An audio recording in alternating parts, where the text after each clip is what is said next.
Todo parece habitual.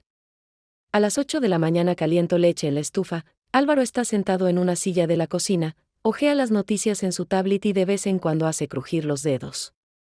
Mico, nuestro gato, justo en ese momento decide saltar al alféizar de la ventana y tira el jarrón con la orquídea.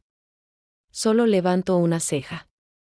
Álvaro no reacciona, apenas hace un gesto con la mano, como diciendo, luego, vivimos como una pareja. Solo que sin serlo. Dos personas en un apartamento alquilado, donde hace tiempo ya no queda nada salvo la comodidad. Comodidad, como un suéter viejo que ha perdido su forma, pero al que igual se te va la mano para ponértelo. Álvaro ya ni siquiera me toca por accidente. No peleamos, no discutimos, simplemente coexistimos. Tal vez, desde fuera todo parece incluso acogedor, luz tenue, aroma a café, un gato que ronronea. Pero dentro de esa imagen hay una grieta. La siento desde hace tiempo, como una ligera corriente de aire que se cuela por una rendija en la ventana. No es nada grave, pero imposible de ignorar. Una noche, cuando Álvaro fue a ducharse, miré por casualidad, o quizá, inconscientemente, a propósito, su tablet, que había dejado sobre la mesa. Una página de red social. Una mujer, Alicia. Sin fotos provocativas, sin nada íntimo. Solo, una mirada cálida a la cámara, una leyenda corta bajo la foto: recién aprendí a hacer pan. Nunca pensé que sería tan fácil. Y él le dio like. Y tenían alguna conversación que decidí no leer. No fue una traición. Ni un romance. Ni siquiera un coqueteo. Pero son precisamente esas cosas las que cambian algo. No el hecho en sí, sino la sensación, cuando tu pareja busca calor en un lugar donde aún no lo había. Y tú, hace tiempo que ya no lo das. No dije nada. Solo recogí los restos del jarrón del suelo, tiré la orquídea marchita. Álvaro salió del baño y dijo, Mico otra vez haciendo de las suyas. Ajá, respondí brevemente. Esa misma noche, pasada la medianoche, no podía dormir. Salí a la calle sin un rumbo claro. Solo caminé hacia el puerto. La ciudad ya dormitaba, las farolas se reflejaban en los charcos, los autos pasaban de vez en cuando. Pasé frente a cafés y tiendas cerradas, sin auriculares, sin el teléfono en la mano. No quería escuchar nada. No quería compartir. Solo caminar, en el muelle, tablones húmedos, unas voces borrachas a lo lejos, olor a pescado y viento. Me senté en un extremo del banco y apoyé el hombro en el metal frío. No pensaba. No analizaba. Solo estaba. Volví a casa cerca de la 1. Álvaro ya dormía. Su respiración era pareja, tranquila, como siempre. Me acosté en mi lado de la cama, me tapé con la manta. Mico volvió a saltar al alféizar, pero esta vez no cayó nada. A la mañana siguiente, serví café en 2 tazas, puse una junto a Álvaro, y la otra me la llevé al balcón. Él no preguntó dónde había estado esa noche. Yo tampoco dije nada. No teníamos la costumbre de aclarar las cosas, salvo que se tratara de lo doméstico. Los silencios entre nuestras conversaciones se alargaban. Y, aun cuando hablábamos, era más bien sobre qué comprar o quién pagaría las cuentas. Recordé cómo, hace algunos años, discutíamos sobre quién debía sacar el árbol de Navidad después de las fiestas. Creo que incluso lloré por eso.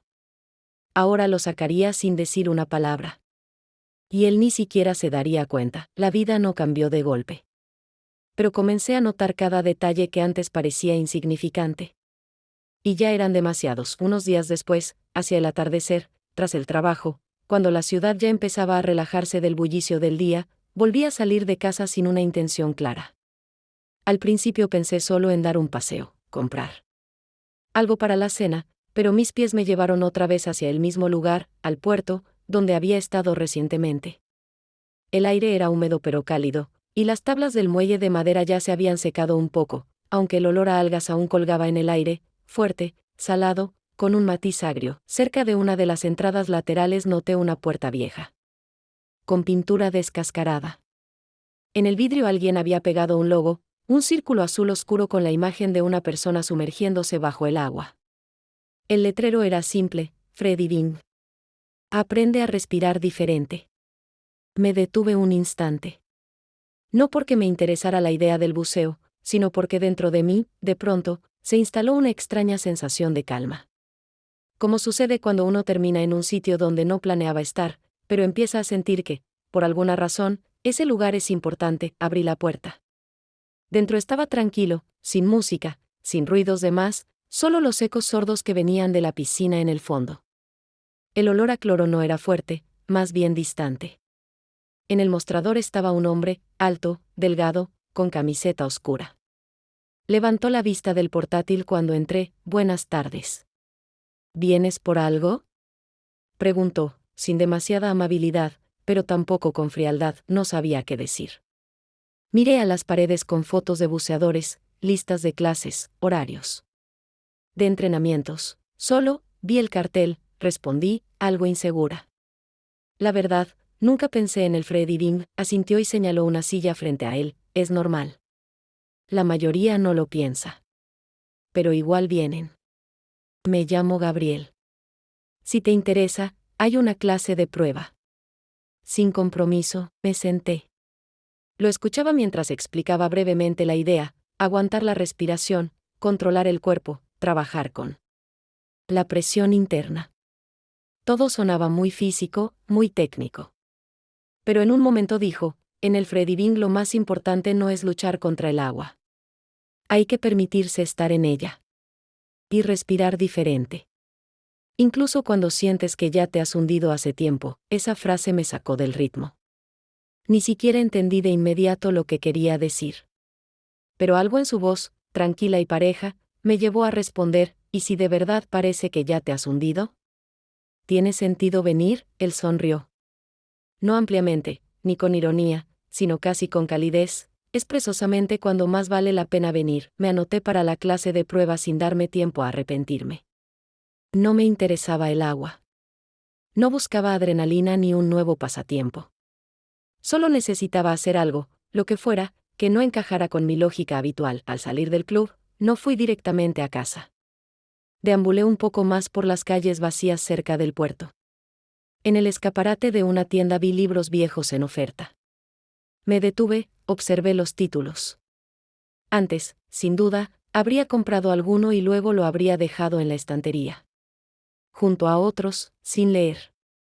Ahora ya no quería acumular cosas, ni objetos, ni pensamientos, ni esos, para después, pospuestos. Cuando entré en el apartamento, Álvaro estaba calentando algo en el microondas.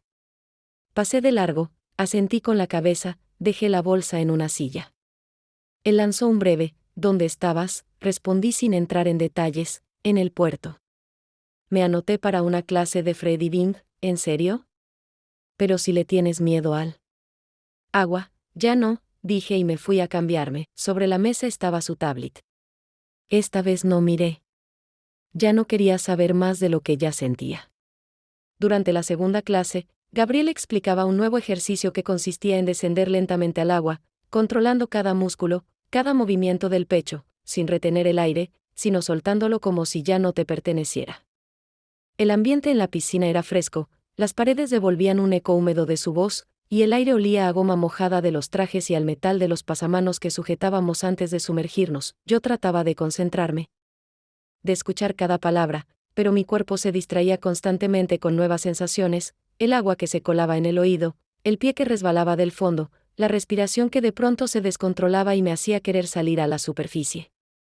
Incluso antes de haberme sumergido del todo, cuando una vez más alineé mal los hombros durante el movimiento, Gabriel se acercó, se colocó frente a mí, no dijo nada, simplemente tocó mi espalda con suavidad y presionó un poco, guiando mi torso hacia la posición correcta. Sus manos estaban frías, pero los gestos eran firmes y cuidadosos, como si no estuviera trabajando con un cuerpo, sino con algo mucho más vulnerable. En ese momento sentí algo completamente inesperado, no una oleada de atracción ni una fantasía romántica, sino más bien una extraña comprensión. Esas manos habían tocado un lugar que llevaba mucho tiempo muerto, no en el sentido literal, sino como cuando algo deja de sentir después de ser ignorado durante demasiado tiempo. Inhalé despacio, como él enseñaba, y cerré los ojos por un instante. No fue un contacto físico cualquiera. Fue un roce sin intención, pero con presencia. No recordaba la última vez que alguien me había tocado no por costumbre o necesidad, sino con un mínimo deseo de ayudarme a encontrar una dirección. Después de la clase, me quedé un rato más, para beber agua, cambiarme con calma, sin prisa por salir del edificio. Gabriel estaba en la recepción, escribiendo algo en el registro, cuando salí del vestuario. Intercambiamos algunas palabras, sobre la clase, la dificultad técnica, sobre cuánto tiempo toma aprender a escucharse. Bajo el agua. Su voz era tranquila, sin énfasis innecesarios, pero no vacía. Sentí que podía hablar con él sin necesidad de llenar los silencios. Y eso era algo que me hacía falta desde hacía mucho tiempo. De camino a casa no pensaba en él, sino en mí. En lo fácil que es perder la sensibilidad hacia el propio cuerpo, hacia las reacciones propias, hacia las señales que envía cada día pero que ignoramos durante años. Recordé cuánto tiempo había pasado sin sentir los músculos de la espalda. Como nunca había notado hasta qué punto mis hombros estaban constantemente tensos, no por esfuerzo, sino por la costumbre de sostener. Sostenerlo todo, el equilibrio, el ritmo habitual, la ausencia de conflictos. Al entrar en el apartamento, Álvaro estaba en la cocina, cortando verduras. El aroma de albahaca fresca se mezclaba con el del ajo que ya chisporroteaba en la sartén. Lo saludé, dejé el bolso en una silla, me quité los zapatos y fui al baño. Al cambiarme, noté en el espejo algunas manchas azuladas en los hombros, tal vez marcas de la máscara o las aletas, o simplemente huellas del esfuerzo muscular. Mientras me secaba el cabello con la toalla, Álvaro entró, me miró y dijo: ¿Qué es eso que tienes? Moratones del entrenamiento en el agua, respondí, sin siquiera girarme. ¿Les están enseñando a sobrevivir o qué? Me reí, y no con sinceridad, pero lo bastante naturalmente como para que no se diera cuenta. Luego añadí: se activaron músculos nuevos. Creo que ni sabían que estaban vivos. Él se encogió de hombros y salió. Yo me quedé mirando en el espejo, no los moratones, sino a mí misma en general. Y capté una sensación extraña, como si no yo, sino mi cuerpo, por primera vez en mucho tiempo, empezara a notar algo. Pasaron algunas clases y el cuerpo empezó a acostumbrarse un poco al agua, a la respiración que ya no entraba en pánico al tercer minuto de retención, a la presión en el pecho que ya no se sentía como amenaza, sino más bien como un límite que se podía explorar y desplazar. En la tercera lección, nos quedamos con Gabriel un poco más, no porque estuviera planeado, sino simplemente porque todos los demás ya se habían ido, y a ninguno de los dos nos apetecía volver enseguida a nuestras rutinas. Nos sentamos en un banco junto a la entrada trasera, donde rara vez pasaba gente, bajo una brisa suave que traía aire húmedo desde el agua, con botellas de plástico en la mano, en silencio, mirando hacia la piscina iluminada, donde aún parpadeaban las luces verdes bajo el agua. No hablamos de nosotros ni de cosas personales. Yo recordé que, antes de toda esta historia con Álvaro, había querido ser profesora de literatura.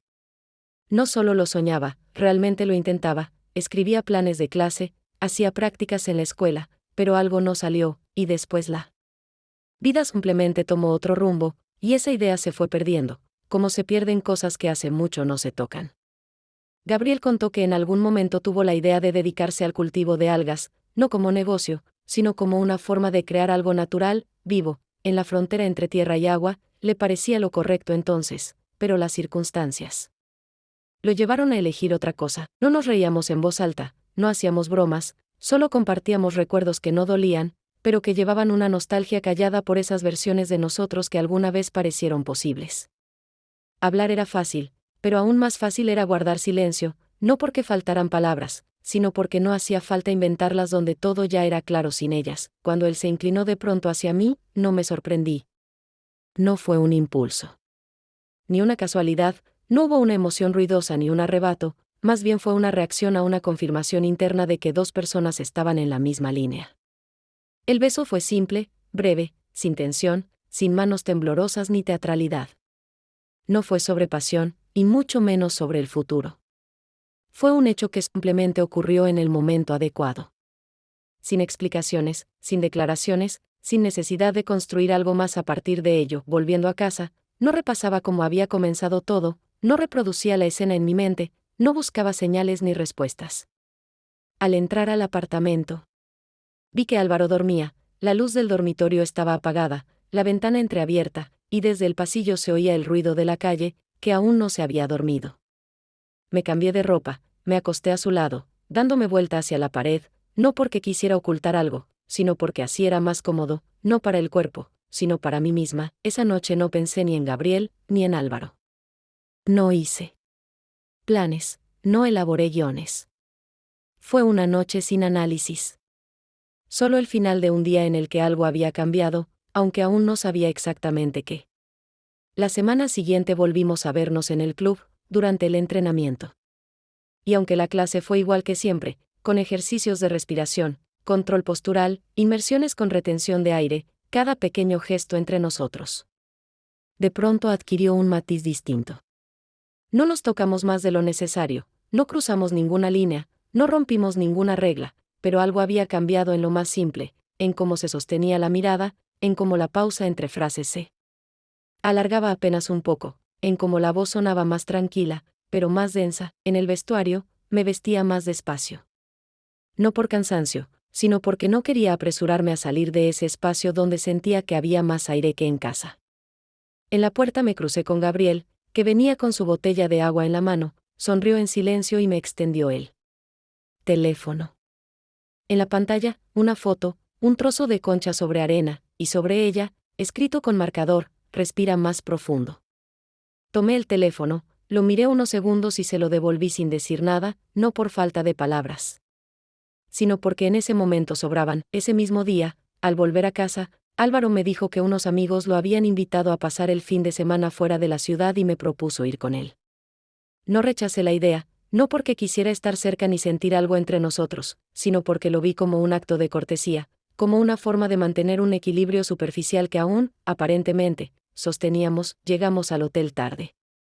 Por la noche, nos alojamos en una habitación con una sola cama, que parecía demasiado grande y, a la vez, demasiado vacía.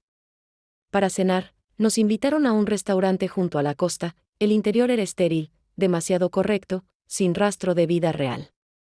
Comimos pescado, escuchamos conversaciones sobre trabajo, sobre nuevos proyectos, comentamos noticias, vimos fotos de hijos de conocidos, intercambiamos frases que no llevaban nada salvo sonido. Yo sonreía, seguía el ritmo, reía donde correspondía, pero sentía como una parte de mí se alejaba poco a poco de esa mesa, de esa sala, del mismo Álvaro. Cuando regresábamos a la habitación del hotel, él me preguntó si me había gustado todo, y le dije que había sido agradable, y era cierto, pero también lo era que durante toda la cena yo me imaginaba en otro lugar. Pensaba en el agua, no en la piscina ni en el Freddy Bean como técnica, sino en esa calma interior que el agua da incluso cuando nada te mantiene en la superficie. Allí no hace falta explicarse, ni buscar palabras, ni fingir que todo está bien o que algo aún merece ser sostenido. Allí simplemente respiras, tanto como puedas, y eso basta. Esa noche dormimos uno al lado del otro, pero separados.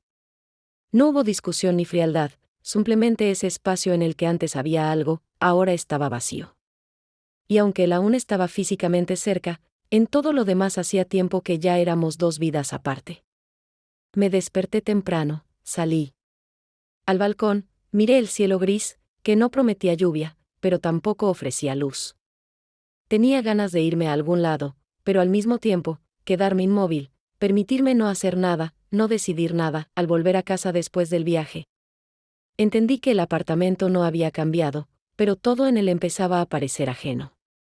Pasaba junto a objetos que habíamos comprado juntos, junto a libros que él había leído, junto a platos que alguna vez elegimos en ofertas, y todo eso, de pronto, se convirtió en parte de un pasado que aún existía solo porque nadie había dicho, basta. Unos días después de volver del viaje, Álvaro y yo cenábamos en silencio, como solía pasar últimamente, no por enfado o cansancio, sino por la falta de verdadero interés el uno por el otro, ese que antes al menos sostenía algo entre nosotros. Él comía despacio, mirando por la ventana, como si buscara allá fuera algo que lo distrajera de nuestra presencia compartida en esa mesa, y yo cortaba verduras para la ensalada de forma mecánica, sabiendo bien que de todos modos no las terminaría. Cuando por fin me animé a decir algo que no fuera sobre la casa, sobre la agenda semanal, sobre las compras o los servicios, mi pregunta sonó cotidiana, sin dramatismo, sin expectativa de una respuesta concreta. Le pregunté si estaba bien. Él asintió, de manera algo desganada, y tras una pausa que pudo haber quedado sin continuación, añadió que conmigo, sí, todo bien, pero con nosotros dos, no estaba seguro. En su voz no había reproche, ni desesperanza, solo el cansancio callado de alguien que dejó de luchar por algo que hace tiempo ya no respira. Yo asentí también, sin intentar convencerlo de nada ni detener lo inevitable. En ese instante, por primera vez en mucho tiempo, reconocimos de verdad que no sentíamos necesidad de conservar lo que alguna vez fue importante, pero que ahora se había vuelto solo costumbre, una que no aportaba ni alegría ni apoyo. El silencio volvió a llenar la habitación, esta vez no como un silencio casual, sino como una confirmación mutua de que ya no teníamos que fingir. Esa misma semana, cuando los pensamientos aún no se habían convertido en decisiones, Gabriel me propuso vernos, no en el club, ni en la piscina, ni en el vestuario, sino simplemente en la calle, sin planes de entrenamiento, sin ropa deportiva, sin referencias a técnicas de respiración ni ejercicios físicos. Quedamos en encontrarnos en el malecón, donde a esa hora todo estaba tranquilo, vacío, y solo pasaban algunos vecinos con café o perros con correa. Llegué antes, me senté en un pequeño muro de concreto y miré el agua, que no era ni azul ni transparente, pero tenía una extraña capacidad de calmar solo con su presencia. Cuando Gabriel llegó, no dijo nada al principio, simplemente se sentó a mi lado, sacó 2 vasos y un termo con té de su mochila, y me ofreció uno. Nos quedamos en silencio hasta que él pronunció la primera frase, no sobre sentimientos, ni sobre aquel beso, ni sobre lo que quizá yo esperaba. Dijo que no sabía lo que quería. No sabía qué venía después, no sabía de qué era capaz. O para qué estaba listo. Pero dejó en claro que se sentía bien conmigo, y que eso, ya era mucho, más de lo que había tenido en los últimos años. Lo escuché intentando no proyectar en sus palabras ninguna expectativa, sin buscar una confirmación o una invitación a algo más grande que lo que ya era. Cuando se quedó callado, le pregunté, ¿qué quieres? No como reclamo, sino como deseo genuino de entender con quién estaba. Su respuesta no trajo claridad, pero fue honesta, y eso me bastó para no exigirle más de lo que podía dar. Al volver a casa, ya no sentía esa ansiedad que antes me acompañaba en cualquier relación indefinida. Al contrario, me pareció que la incertidumbre ya no asustaba si no se intenta convertirla en certeza. A veces, simplemente tener un vínculo en el que no te desvalorizan ni te cargan de expectativas ya es un recurso. Y aunque no sabía qué venía después, ya no intentaba retener a nadie, ni a Gabriel, ni a Álvaro, ni a mí misma en una forma que hacía tiempo había dejado de quedarme bien. La semana siguiente apareció una mujer nueva en el club, aunque, más precisamente, no era nueva, sino alguien que había regresado tras una pausa de la que yo no sabía nada. Se llamaba Marina, era un poco mayor que yo, con un cabello rojo brillante recogido en un moño apretado, movimientos seguros y una mirada que transmitía cierta superioridad interior, incluso cuando simplemente pasaba junto a uno.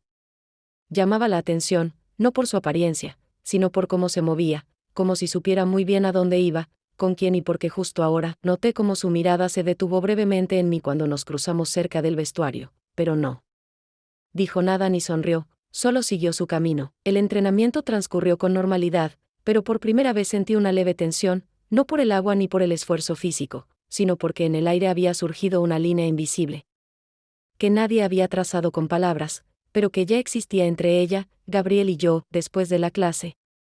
Mientras me cambiaba, ella estaba cerca, secándose el cabello con una toalla, y de pronto me habló, no en voz alta, no de manera grosera, pero con ese tono que suena como advertencia incluso cuando está envuelto en calma. Dijo, él es así, ¿sabes? Él no construye. Solo aparece donde ya hay calor. No porque quiera destruir algo, es solo que no sabe cómo empezar por sí mismo. La escuché en silencio, no porque no supiera qué responder, sino porque entendí que para ella ya estaba dicho lo esencial, y a mí solo me quedaba decidir si quería escuchar eso o fingir que no había pasado nada.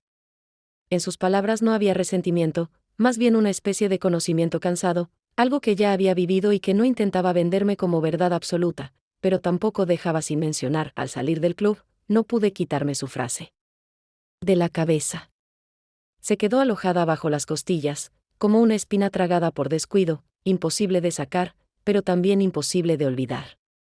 Recordé momentos con Gabriel, cómo escuchaba, cómo callaba, cómo tocaba mi cuerpo bajo él agua, y, en ese contexto, las palabras de Marina sonaban ciertas, aunque no definitivas. No estaba segura de que ella lo viera como yo, pero tampoco podía negar que su experiencia tenía peso, mientras que la mía aún no se había convertido en tal. En casa, me acerqué a Álvaro, que estaba trabajando en su portátil, y le pregunté directamente si seguía viendo a aquella Alicia de las redes sociales.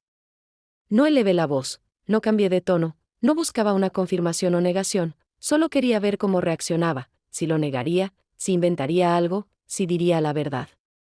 Su respuesta fue simple, no negó, no se defendió, solo se encogió de hombros, como si eso ya no tuviera importancia, o al menos no la tuviera para él en el contexto de lo nuestro. Lo miré con calma y dije, los dos lo estamos haciendo. Pero solo yo estoy dispuesta a admitirlo. Su rostro permaneció casi inmóvil, y esa fue quizá la peor respuesta, una indiferencia total, no como acto de maldad o venganza, sino como resultado de años de agotamiento emocional. No esperé que continuara la conversación, no quería una escena, no buscaba explicaciones, simplemente fui a otra habitación, tomé una manta, una almohada y me acosté en el sofá. Esa noche dormí en otro cuarto no por enojo, no sentía pena ni buscaba que él se sintiera culpable, lo hice porque entendía que era lo más honesto. Fue la primera vez que salí físicamente del espacio compartido no por una pelea, sino por una certeza. Ya no intentaba sostener paredes que hace tiempo no sostenían nada. A la mañana siguiente me desperté más temprano de lo habitual, con una sensación clara de que la decisión ya estaba tomada, no como un plan ruidoso ni como una conclusión definitiva, sino más bien como un movimiento interno que dejaba de ser resistencia y se convertía en una acción natural. Recogí mis cosas, sin movimientos bruscos, sin apuros nerviosos, sin gestos dramáticos como los de las películas cuando alguien abandona una vida compartida. No rompí rituales, no tiré objetos, no dejé notas, simplemente metía lo necesario en una bolsa, tranquila, como si me preparara para un viaje corto, aunque sabía bien que esta vez no era algo temporal. Álvaro se despertó cuando yo ya estaba vestida. Pasó en silencio, se detuvo un momento junto a la mesa de la cocina, luego lanzó un breve ¿vas a algún lado? Y yo respondí con la misma calma que me iría unos días a casa de una amiga. No pidió detalles, no exigió explicaciones, no intentó detenerme. Parecía que ambos entendíamos que todo ya era demasiado evidente, y que seguir aparentando estabilidad no tenía sentido. No hubo escándalo, ni portazos, ni una despedida dolorosa. En nuestro caso, el silencio no era señal de alejamiento, sino una forma de acuerdo que por fin se había concretado. Me mudé a casa de mi amiga Inés, quien enseguida percibió que lo mejor era no hacer muchas preguntas. En su apartamento reinaba un ritmo distinto, algo caótico, pero vivo, con música que salía de una bocina en la cocina, el aroma de pasteles que horneaba sin ninguna ocasión especial, y largas noches en las que bastaba con estar sentadas una al lado de la otra, sin tener que aclarar quién era qué para quién, ni qué iba a pasar mañana. Hablábamos de libros, a veces de conocidos antiguos, pero nunca tocábamos el tema de mi partida, y esa delicadeza fue para mí la forma más generosa de apoyo. Gabriel no escribió, y yo no busqué ninguna excusa para contactarlo, no por enojo, ni por miedo a parecer insistente, sino porque dentro de mí había surgido una nueva necesidad, no aferrarme a las personas como a una tabla de salvación, no intentar llenar las pérdidas con otros vínculos, no cargar a alguien más con expectativas que, en realidad, solo me pertenecían a mí. Esa semana sin contacto con ninguno de los dos resultó inesperadamente importante. Cada día comenzaba a darme cuenta de que, dentro de mí, poco a poco se liberaba espacio, no para nuevas personas ni nuevas emociones, sino para sensaciones que antes habían estado bloqueadas. No me invadió la ligereza, no hubo euforia. Ni surgió una inspiración repentina que cambiara todo como en los libros o películas. En su lugar llegó otra cosa, la realidad. Así como es, sin adornos, sin finales bonitos, sin certeza sobre el próximo paso, ya no me sentía la protagonista de una historia que avanza en un guión claro. No quería convencer a nadie de la corrección de mis decisiones, no necesitaba formularlas en voz alta, justificarme ni esperar aprobación.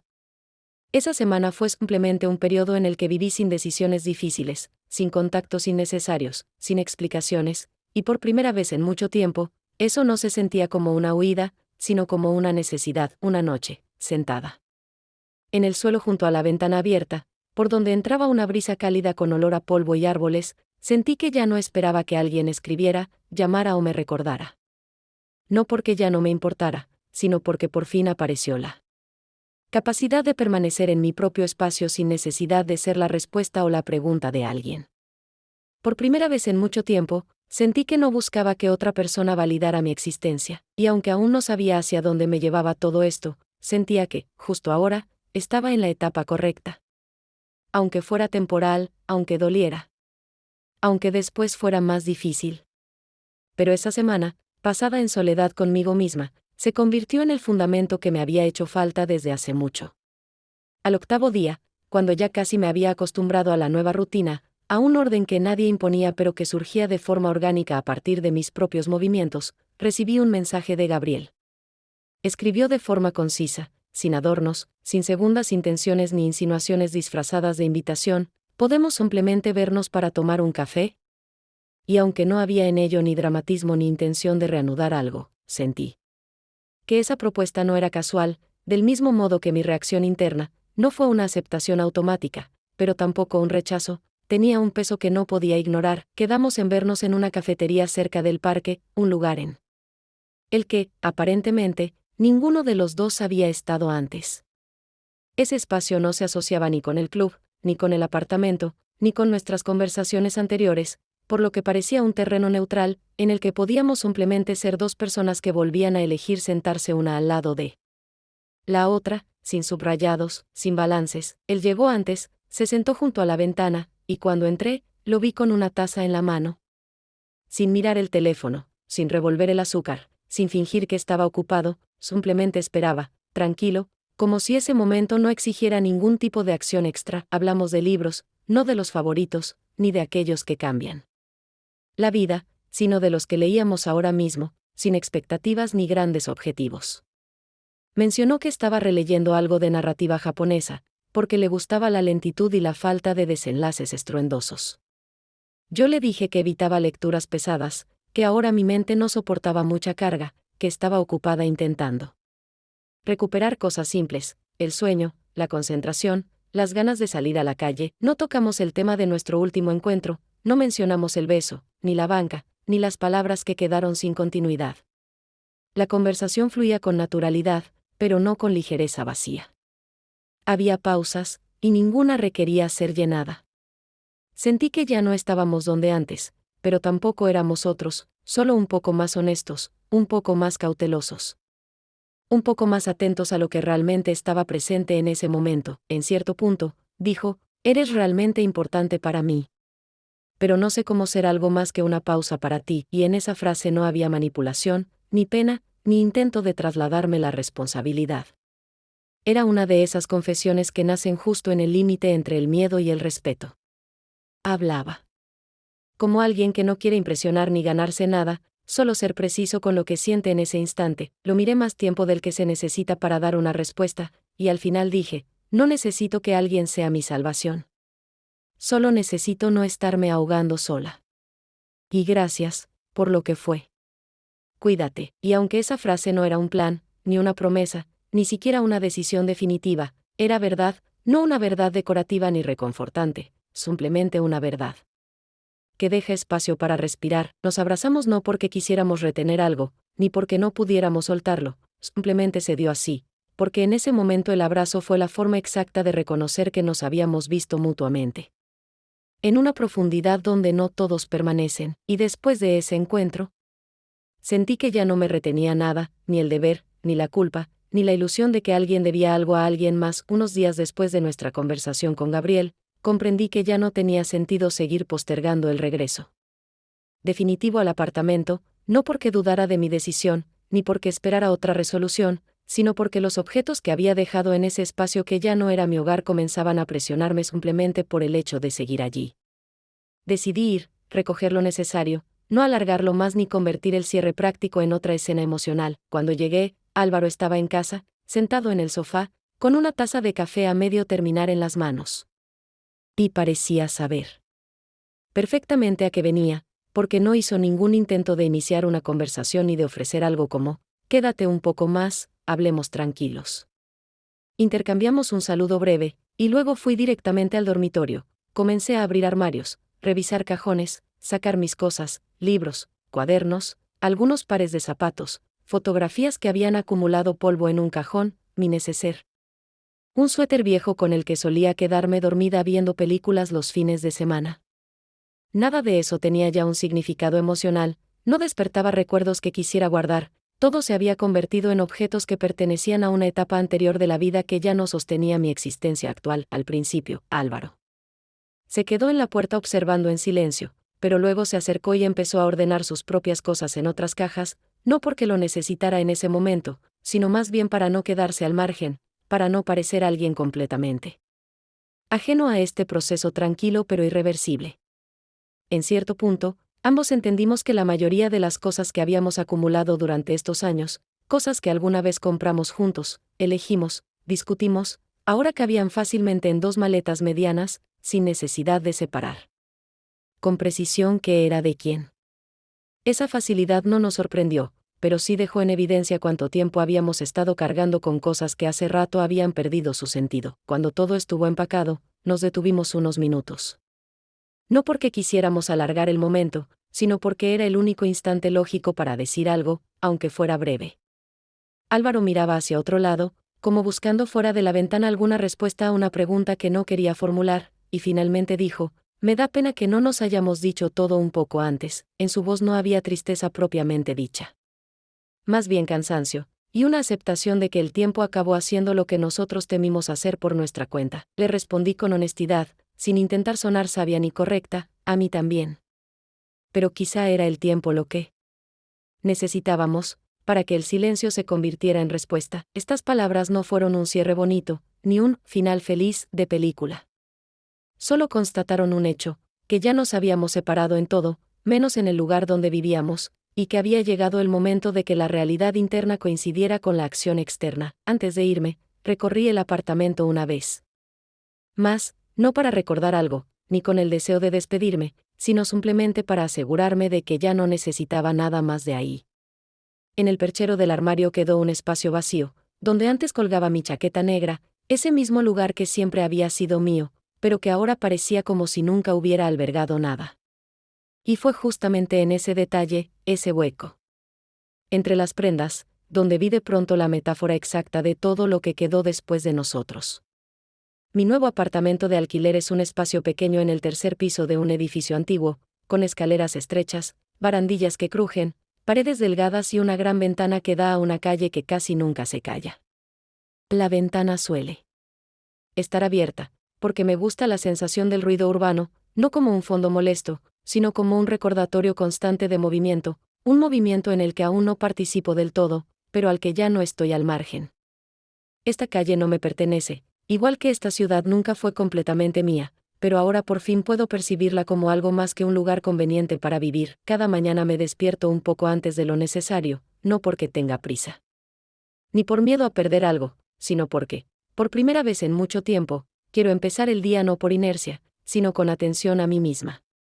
Preparo café en una pequeña hornilla, que a veces calienta demasiado rápido, pero ya aprendí a capturar el momento justo antes de que el agua empiece a hervir, uno de esos hábitos domésticos mínimos que, sin embargo, me devuelven una sensación de control, aunque sea en lo más pequeño. En el alféizar hay libros, algunos ya leídos, otros aún no, y eso ya no me causa tensión ni sensación de incompletud, porque ahora no me impongo metas que no tengan que ver con mi estado real.